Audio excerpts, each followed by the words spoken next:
pessoal, tudo bem? Dando continuidade aos nossos estudos sobre energia, hoje nós vamos estudar energia potencial. Vamos lá? Nós estudamos anteriormente a energia cinética e vimos que a energia cinética está relacionada ao movimento, né? Então, em situações que tem movimento, tem a energia cinética. A energia potencial, ela está relacionada com forças conservativas, ou seja, forças onde o trabalho que vai ser realizado aí por essa força não depende do caminho que é feito, só depende do ponto de partida, né, da posição inicial e da posição final aí, né, que os nossos objetos chegaram. As forças que nós vamos associar, né, a esse tipo de situação, né, que são essas forças conservativas, elas vão dar origem a esse tipo de energia conhecida como energia potencial. Então, nós vamos começar aqui analisando a força-peso e o trabalho que a força-peso realiza, como forma de exemplificar, então, como é que uma força conservativa, né, dá origem a esse conceito de energia potencial, que é o que nós vamos estudar hoje. Então, vamos pensar aqui nessa primeira imagem. Nós temos um objeto, que é uma bolinha, né, que vai do ponto A até o ponto B. Essa bolinha, ela tem aí, né, um determinado desnível em relação à nossa superfície, que é o nosso plano horizontal de referência, e a posição que ela chega aqui, né, que é a posição em B, também tem esse desnível. A distância que nós temos, ou a diferença de altura que nós temos aqui entre a posição A e a posição B, eu vou chamar de Dzinho aqui, ó, tá aqui nossa distância.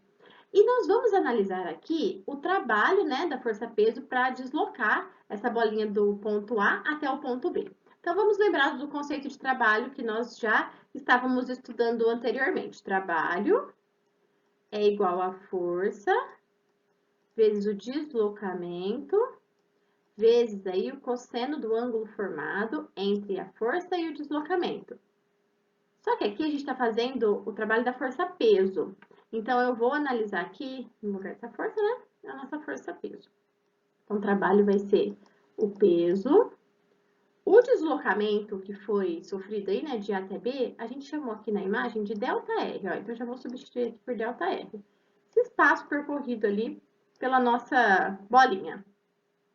E o cosseno, ó, a gente pode pensar nesse cosseno a partir desse triângulo que foi formado, ó. Se eu pensar aqui, né, que a gente tem uma distância aqui, né, eu tenho aqui esse ΔR, né, e lá embaixo eu fechei e formei um triângulo, ó. Aqui nosso ângulo. O que é o cosseno desse ângulo? É cateto adjacente, que é essa nossa distância, dividido pela hipotenusa aí, que é o nosso ΔR. Então, olha como fica o trabalho da força-peso aqui. Vai ficar, né, o trabalho da nossa força-peso, como a força-peso vezes o deslocamento que o nosso objeto sofreu, vezes essa distância. Agora, se a gente olhar a situação, a segunda situação que nós temos, a segunda imagem que nós temos, a gente vai perceber que a nossa força-peso não depende dessas diferentes distânciazinhas que eu fui adotando aqui. Depende só do ponto final e do ponto inicial, que gerou essa distância D que nós estamos falando aqui. Logo, nós temos uma força conservativa aí, né? Que está sendo analisada, que está gerando um trabalho que não depende da trajetória que foi feita, do tipo de caminho que foi feito, e sim só de onde saiu e onde chegou. Por isso, nós temos aqui, né, a força-peso como uma força conservativa. Além da força-peso, há outros tipos de trabalho que vêm de forças conservativas, como a força elástica, as forças elétricas. A força elástica a gente vai ver ainda nesta aula e as forças elétricas nós vamos estudar posteriormente, aí, quando nós começarmos os nossos estudos de elétrica, né, na física, eletrostática, eletrodinâmica, e vamos analisar aí, então, essa força elétrica, que também é uma força conservativa. Nós temos também forças que não são conservativas, como força de atrito, né? E aí, se a gente pensar, né, um corpo sendo deslocado de uma superfície, em uma superfície horizontal onde haja o atrito, né? O trabalho realizado por essa força de atrito, ele não é um trabalho aí, né, que independe da trajetória, ele depende da trajetória, né? Quanto maior essa trajetória aí, né, maior energia vai ser perdida aí por conta desse atrito. Então, a gente vai pensar aí, né, quando tem atrito, em escolher trajetórias de menor extensão para o trabalho realizado ser o menor. Então, olha a diferença de uma força conservativa para uma força que não é conservativa, né? E aí, o nosso conceito de energia potencial vai surgir, então, dessa ideia, né, do trabalho que é realizado por forças conservativas. Destacando aqui, né, que o trabalho da força-peso sempre vai ser, então, a força-peso vezes o deslocamento, e notem que a gente não desprezou o cosseno aqui, né? Pelo contrário, a gente fez uma análise do cosseno em relação à trajetória que o nosso objeto realizou, né? Deu para analisar ali em relação a um triângulo. Então, essa análise do trabalho igual a força-peso vezes o deslocamento já está embutido aí, né? A análise do nosso cosseno, né? Cosseno do ângulo formado entre o deslocamento e a força. Então, a energia potencial, né, que está associada a uma força conservativa, vai ser a capacidade que essa força tem de realizar trabalho. A partir do momento que a gente tem uma força que é conservativa, onde a trajetória não importa, né, na realização aí do trabalho, no valor do nosso trabalho, nós temos o que nós chamamos aí de energia potencial. Essa força, ela vai gerar ali, né, uma energia que tem o potencial de realizar trabalho, que tem a capacidade de realizar trabalho, né? Como se a gente tivesse uma energia armazenada para a realização de trabalho. Nós vamos ver nessa aula dois tipos de energia potencial: a potencial gravitacional e a potencial elástica. A energia potencial gravitacional é a energia potencial associada à força-peso. Então, quando a gente pega lá, né, o trabalho é a força-peso aí vezes o deslocamento, né, o trabalho da força-peso aí. A gente vai ter, então, né, que trabalha uma forma de energia, nesse caso vai ser a forma de energia potencial que nós teremos. A nossa força-peso tá aqui, né? E esse deslocamento é essa altura, esse desnível que nós temos em relação à nossa superfície, né? Então, a nossa energia potencial vai levar em consideração aí, né, a força-peso vezes a altura. Se a gente abrir aqui a força-peso em massa vezes gravidade, a gente vai ficar com a seguinte expressão, ó. A energia potencial é a massa vezes a aceleração da gravidade vezes a altura. E essa aqui, então, é a energia potencial gravitacional, porque energia potencial associada à força-peso. A massa nós vamos usar em quilograma, a aceleração aí da gravidade em metros por segundo ao quadrado, e a distância aí, né, a altura em metros. E aí, nossa energia, né, vai sair em joules, uma vez que estará aí nas unidades do Sistema Internacional de Medidas, e a unidade de energia é sempre joules. O teorema da energia potencial vai relacionar, né, o trabalho que é realizado aí com a variação de energia potencial. O trabalho que é realizado por uma força conservativa, né, com essa variação, então, de energia potencial. Se a gente pegar lá o exemplo que nós começamos a aula, tem um objeto no ponto A e ele vai se deslocar até o ponto B, né? Nós vamos então pensar nesse trabalho da força-peso para levar esse objeto de A até B. Então, vou escrever aqui, ó. Trabalho da força-peso para levar ele de A até B. E aí a gente vai ver que esse trabalho da força-peso vai ser então a massa vezes a gravidade. E nós temos aí a diferença de altura, né? Que é essa distância que eles estão, que é a altura de A menos a altura de B. Então, o trabalho da força-peso, né? Massa vezes gravidade, e a diferença aí de altura porque é a distância, né? Que nós teremos aí para levar o A até o B. Se a gente distribuir aí a massa e a gravidade, a gente vai ficar com a seguinte expressão, ó. Trabalho de A para B, trabalho que a força-peso faz para levar o objeto de A até B, né? Aqui o trabalho da força-peso vai ser mg altura A, só estou distribuindo aí esse mg, tá? Menos mg altura B. Notem que aqui mgh é energia potencial.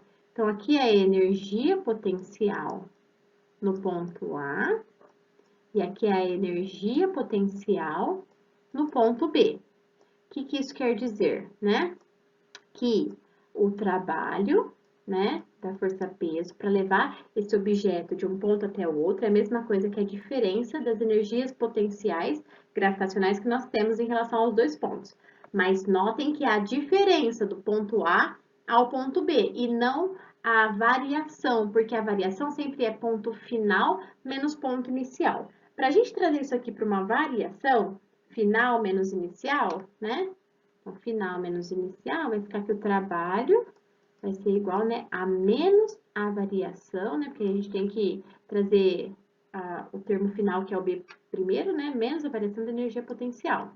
E aí a gente chega, né, nesse teorema da energia potencial, que é relacionar o trabalho com a variação de energia.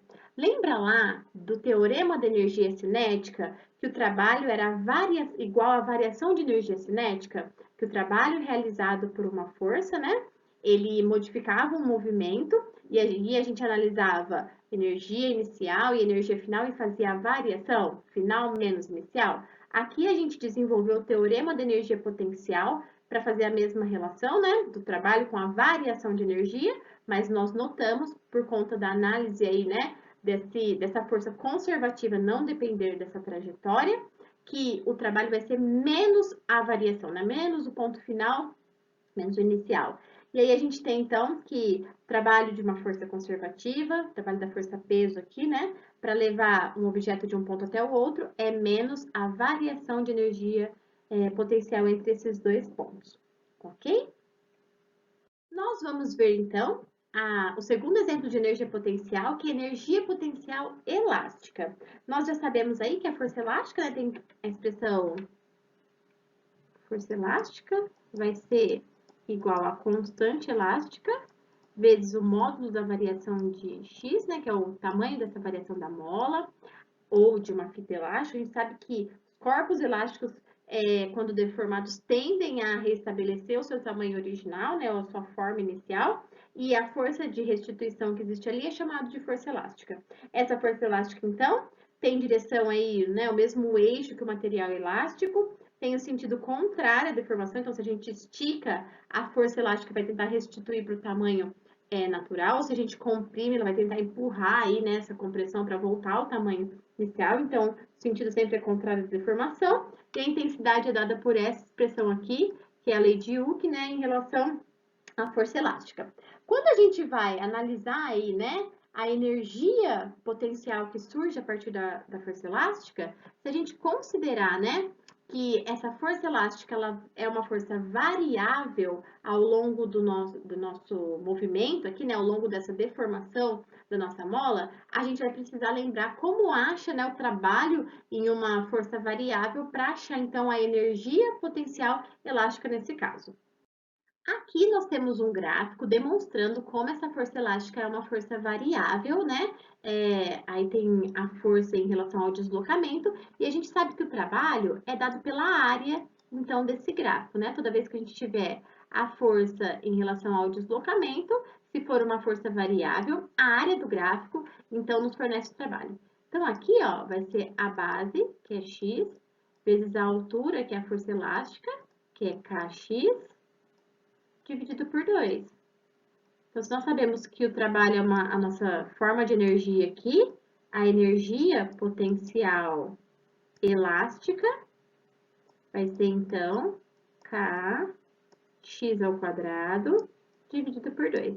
Essa é a expressão, né, para nossa força, para nossa energia potencial elástica, né, que foi obtida a partir da força elástica, que é uma força variável, e pelo conceito aí, né, de que forças variáveis, quando são colocadas aí, né, graficamente pela distância, a área desses gráficos nos fornece o trabalho, sabendo que o trabalho é a nossa forma de energia aqui, né, e que a força elástica é uma força conservativa, a gente consegue, então, nossa expressão para energia potencial elástica, ok?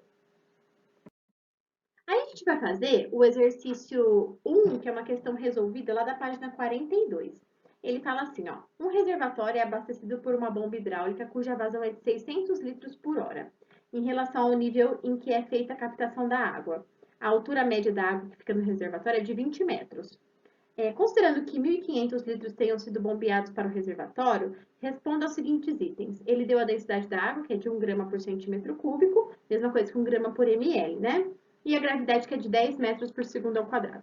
Ele quer a variação da energia potencial referente à massa de água que foi elevada. Então, vamos lá, ó. A gente precisa dessa massa de água, a partir desses 1.500 litros, a gente precisa da massa, né? Para calcular a energia potencial. E a gente quer uma variação de energia potencial, né? Então, a gente vai ter aí em relação à variação de altura, tá? Então, a variação da energia potencial vai ser igual a mg, a variação da altura. Então, como variou o 20, a gente já vai ter a variação direto, né? Só que aqui a gente tem o volume, não a massa. Como ele deu a densidade, a gente vai obter aí, né, a partir da densidade, essa massa. Então, nós temos que 1.500 litros, né, com densidade de 1 grama por centímetro cúbico, é a mesma coisa que a densidade em 1 quilograma por litro, é a mesma relação. Então, aqui nós vamos ter 1.500 quilos. Então, já dá para usar, né, a gravidade 10 e a nossa variação de altura já tem metros. Então, vou colocar aqui, ó, variação da energia potencial vai ser 1.500 vezes 10 vezes 20. Aqui vai dar, então, uma variação de energia potencial. Eu vou deixar em notação, né? 3 vezes 10, a quinta, 300 mil joules, né? Joules, tá aqui. Na letra B, ele fala assim, ó, o intervalo de tempo necessário para a bomba executar essa tarefa. Então, a gente vai puxar aí 1.500 litros e a vazão é de 600 litros por hora. A gente pode fazer por regra de 3, né? Em 1 hora, a gente puxa lá 600 litros. 1.500 litros, a gente puxa X. Vai dar 2 horas e meia, né? Então, esse delta T aqui, ou esse X, né? Tô fazendo aqui a regrinha de 3, tá? Vai dar 2,5 horas. Na letra C, ele quer a potência média da bomba. O que é potência, né? A potência é a variação de energia pela variação de tempo. A gente já teve variação de energia potencial aqui na letra A, e a gente tem o tempo ali na letra B, né, que nós calculamos. Então, nós vamos fazer aí, só que esse tempo ele tem que estar em segundos, tá? Para sair em watts. Então, a potência, se a energia estiver em joules, né, variação de energia, pela variação de tempo, e o tempo em segundos, a nossa potência sai em watts, tá? Então, aqui eu já vou colocar direto na conta. Então, vai ser 3 vezes 10 a 5, dividido aí por 2,5, que está em horas, mas eu já vou multiplicar pela quantidade de segundos que tem uma hora, que é 3.600. Já estou fazendo a conversão aqui na conta. Você pode fazer a regrinha de 3, passar a hora para segundos e depois pôr aqui na sua conta, tá? Isso vai dar 33,3 watts. Lembra sempre que potência é energia por tempo, energia em joules, tempo em segundos, a potência sai em watts. E na letra D, ele fala assim, ó, se a mesma variação de energia potencial fosse imposta a uma mola de constante elástica de 150 mil newtons por metro, qual seria a deformação? Então, eu vou usar no valor de energia potencial aqui, esse valor de energia potencial que a gente calculou na letra A, agora se fosse uma potencial elástica. Então, a energia potencial elástica, que a gente calcula o X, né? Que é a nossa deformação elástica, vai ser a constante x ao quadrado dividido por 2. Então, aqui vai ser o valor de energia que a gente calculou na letra A, 3 vezes 10 à quinta. A constante que ele deu, que foi 150 mil, né? Newtons por metro, que eu vou deixar em notação também, 1,5 vezes 10 à quinta, que já ajuda lá na potência, ó. O x ao quadrado é o que a gente quer descobrir esse x, né? Isso aqui tá tudo dividido por 2. Aí, vou por aqui em cima, ó. Então, passando o 2 para lá, isolando o x ao quadrado, isso vai ficar, ó, 6 vezes 10 à quinta, dividido por 1,5 vezes também 10 à quinta. Só arrumei aí nossa conta isolando o x, tá? 10 à quinta, vou cortar com 10 à quinta. 6 dividido por 1,5 é 4. Então, aqui vai ser raiz de 4, ó. E esse x vai dar em metros, 2 metros. Então, nesse exercício, né, que era uma questão resolvida, lá da página 42, deu pra gente treinar aí cálculo de energia potencial, que foi uma variação de energia porque foi uma variação de altura. E depois trabalhamos com vazão, porque ele deu a vazão lá, a gente achou o tempo para puxar essa quantidade de água que ele deu no exercício. Calculamos a potência, né, em relação à energia que nós encontramos e a esse tempo em segundos. E por fim, utilizamos aí esse valor de energia, caso fosse para uma energia elástica, e descobrimos a deformação que esse material elástico sofreria. Ok? Pessoal, na aula de hoje nós trabalhamos com o conceito de energia potencial, que é a energia associada a forças conservativas pela capacidade que essa força tem de gerar trabalho. Esses conceitos teóricos estão nas páginas 40 a 42 do livro 2A, frente A, e eu vou deixar os exercícios de 1 a 8 das páginas 43 e 44 de tarefa. Façam com atenção, com carinho, que a gente corrige na próxima aula. Bons estudos, até a próxima. E eu deixo aqui uma mensagem de esperança, né? E para a gente continuar aí, firmes e fortes, de cabeça erguida. Você nunca vai encontrar o arco-íris se estiver olhando para baixo. Um beijo bem colorido para vocês e até a próxima.